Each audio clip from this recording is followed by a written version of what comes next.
Hi అమ్మా, అంతా బాగున్నారా? చాలా రోజులైంది మళ్ళీ మనం వీడియోకి వచ్చేసి మళ్ళీ వీడియో చేస్తున్నాం. ఈరోజు మళ్ళీ పూల మొక్కలు, మన సపోర్ట్ మొక్కలు అవి ఉన్నాయి. సపోర్ట్ మొక్కలు కూడా ఈరోజు చూపిస్తున్నాను. సపోర్ట్ మొక్కలు ఇప్పుడు వరకు మీకు చూపించలేదు. సపోర్ట్ కాయలు కూడా చిన్న చిన్న వస్తున్నాయి. ఇవి కూడా అలా పెద్ద ఉత్తలుగా ఉంచేస్తున్నాం, కానీ ఉడతల మట్టుకు ఉంచట్లేదమ్మా. ఇవి వాటికి కూడా తినడం మంచిదే కదా, తప్పేం లేదు.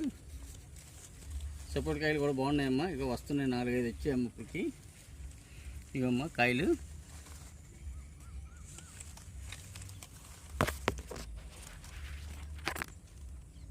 ఇంకా చిన్న చిన్నవి ఎదిగిన కొద్ది కొద్దిగా బాగా వస్తాయమ్మా.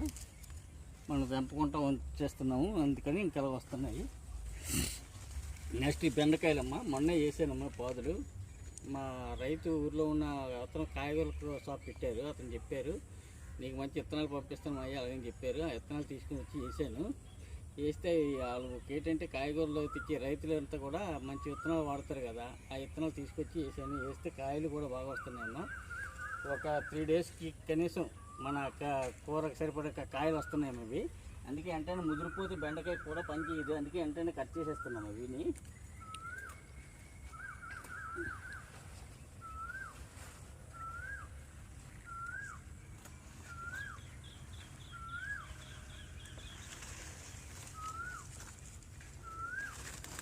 ఇంకోటి ఒక్కోటి స్టార్ట్ చేసి కట్ చేస్తున్నాను, కానీ బాగా వస్తున్నాము. బెండకాయలు కూడా పర్వాలేదు.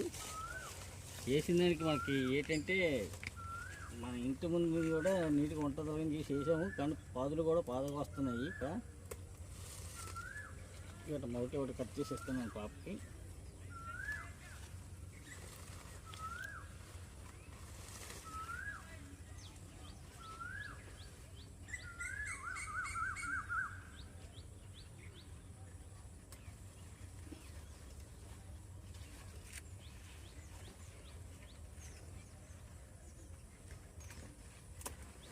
ఎక్కువ రోజులు ఉంచిస్తే ఇదైపోతున్నాయి అమ్మ కాయలు.